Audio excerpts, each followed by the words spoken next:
se ha comprometido a ofrecer una mayor ayuda para gestionar la crisis, pero tiene sus condiciones. Recep Tayyip Erdogan pide más dinero para ello, exactamente 3.000 millones de euros, entre otras cosas. 3 millones de personas están en mi país y hasta ahora se ha gastado 10.000 millones de dólares en ellos. Esta cifra se basa en los gastos con factura. Ni siquiera se ha tomado en cuenta las contribuciones de la ONG. La Unión Europea dijo que darían 3.000 millones de euros, 4 meses han pasado desde entonces y ese dinero aún no ha llegado. Los otros requerimientos de Erdogan son la aceleración de las conversaciones para entrar en la Mancomunidad Europea y visados gratuitos para sus ciudadanos. Europa necesita la colaboración turca, pero no se sabe hasta qué punto accederá, por lo que las negociaciones sobre estos límites continúan. El documento que está sobre la mesa se centra ahora en un mecanismo complejo. Muchos países, empezando por Holanda, quieren devolver a todos los inmigrantes que llegan a Grecia hasta Turquía y organizar desde allí la distribución de demandantes de asilo, pues aseguran que Turquía es un país seguro y allí no hay guerra, un supuesto que ha generado debate. Mientras los líderes discuten, unos 13.000 migrantes permanecen bloqueados en la frontera entre Grecia y Macedonia. Según el gobernador regional, en su prefectura se encuentran más del 60% de la población total de migrantes en el país, por lo que ha pedido al gobierno que declare el estado de emergencia en la zona. Denuncia que no se dan abasto y que las condiciones de higiene que tienen que soportar los migrantes son lamentables. Y esta tarde un informe de CNN mostraba la ironía dramática de un aeropuerto griego, un viejo aeropuerto griego que ya no está en uso, donde se acoge a los migrantes, ¿no? Y lo que decía la reportera, esto es paradójico, ¿no? Porque de aquí salían los vuelos al resto de Europa, que es lo que quisieran hacer los refugiados, irse a otros países de Europa, pero están varados, olvidados en ese aeropuerto abandonado. Ese es un punto de la crisis. Y otro, bueno, es la misma Turquía, ¿no? Que está haciendo todo lo posible para conseguir el apoyo económico y político de la Unión Europea. ¿Cuánto ha conseguido? Bueno, había una promesa de alrededor de 3.000 millones de euros, no recuerdo en qué plazo. Presumo que estos 3.000 millones de los que se están hablando ahora son recursos adicionales, porque ahora se está pidiendo a Turquía que abra su mercado laboral a los inmigrantes sirios y que otorgue servicios de educación, básicamente implicando que mientras no regresen a su país permanecerán en Turquía. A su vez, Grecia había sido hasta este momento abandonada por sus compañeros de integración dentro de la Unión Europea, pero justo se viene la negociación sobre la deuda griega y probablemente no sea casual que ahora los acreedores de Grecia, por lo menos los acreedores oficiales europeos, que son la mayoría, estén dispuestos a hacerle reducciones al servicio de su deuda que no estaban dispuestos a hacer en el pasado, porque ahora Grecia es el país que en representación de la Unión Europea está asumiendo el mayor costo en materia de afrontar la crisis migratoria, porque es el primer puerto de entrada a Europa para la mayoría de los inmigrantes. En todo caso, hay un cese al fuego que mal que bien está funcionando por ahora en Siria. Eso reduce el flujo de migrantes. Turquía, si se llega a este acuerdo, debería a su vez reducir el flujo de migrantes. Si se dan las condiciones, parece que va a ocurrir, Grecia podría darles mejor trato del que les ha dado hasta ahora. El tema es que el resto de la Unión Europea, salvo por Alemania y Suecia, y Portugal habría que añadir ahora, no están a la altura del reto que las circunstancias le plantean. Y Suecia ya ha puesto también sus condiciones y sus límites, ¿no? Sí. Al comienzo fue el que ha recibido más refugiados por cápita, ¿no? A nivel per cápita, sí. En términos absolutos, Alemania. En términos per cápita, o sea, como proporción de la población local, Suecia. Pero, por ejemplo, un país que no es de los más ricos de Europa y que además fue uno de los que más sufrió la crisis de endeudamiento de los años recientes, Portugal, al cambiar el signo del gobierno, decidió de motu propio aumentar de 4.000 a 10.000 la cuota de refugiados que estaba dispuesto a recibir, lo cual revela que hay un problema de voluntad política, no un problema de números. Líbano, un país de 5 millones, ha recibido más refugiados en lo que va de la guerra siria que toda Europa el año pasado. Ahora, pero de ahí también el temor de estar un poco entre la espada y la pared de algunos países en Europa, ¿no? Porque un cambio en la orientación política de los países debido a la presión que generan en la opinión pública la cantidad de inmigrantes puede llevar a que lleguen al poder movimientos de ultraderecha. Pero la única razón por la que esos movimientos de ultraderecha pueden capitalizar el tema de los inmigrantes es porque nadie les dice que están mintiendo, que es la razón por la que capitaliza temas como el del muro en la frontera con México Donald Trump. Ese muro no va a detener virtualmente a nadie porque ya casi no hay flujo de migrantes. El flujo neto es cero en migrantes de México hacia Estados Unidos. Algo parecido hay aquí. El número de inmigrantes que tienen que recibir los países de Europa del Este, por ejemplo, que son los más reticentes a recibir inmigrantes, es francamente ínfimo en términos relativos.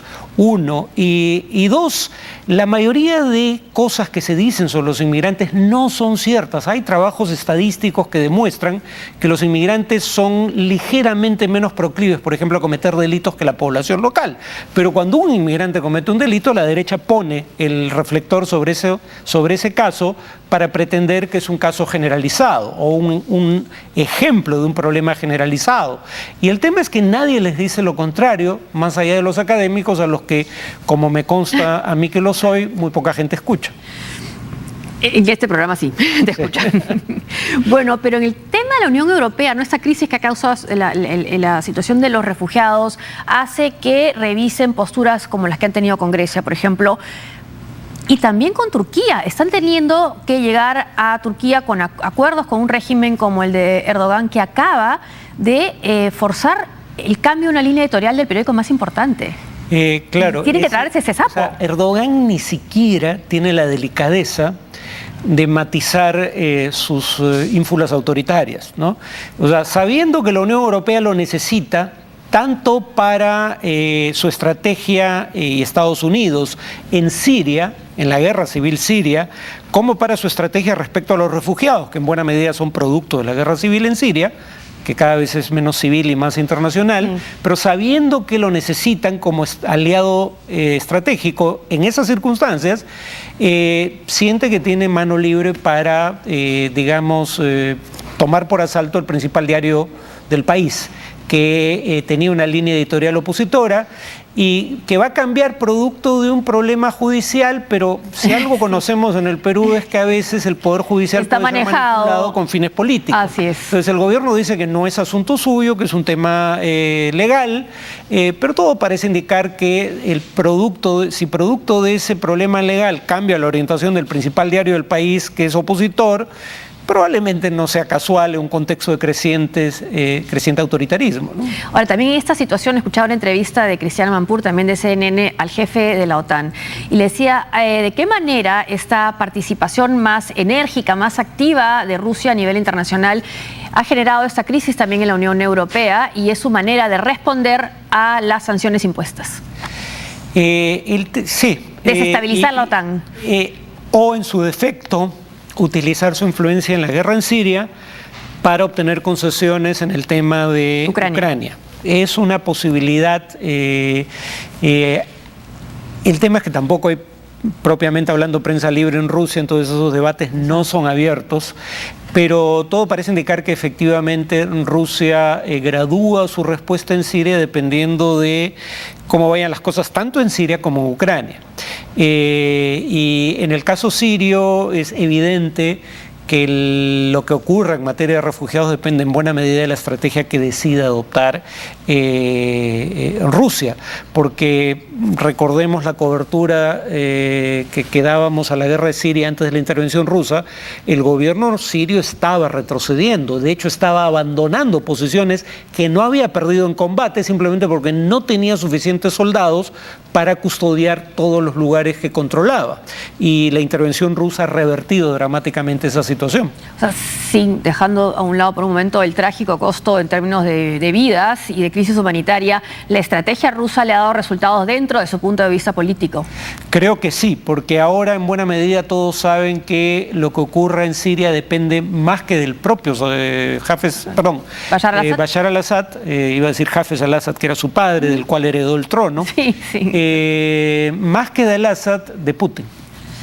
Vamos con otro tema. Los ejercicios militares anuales de Estados Unidos han agravado las tensiones entre Corea del Norte y Corea del Sur. Pyongyang amenazó con responder con ataques nucleares a ciegas y Estados Unidos dijo que ahora toma muy en serio las amenazas nucleares. Corea del Norte amenazó con un ataque nuclear preventivo contra Corea del Sur y Estados Unidos, como respuesta al ejercicio militar conjunto que ambos países comenzaron este lunes.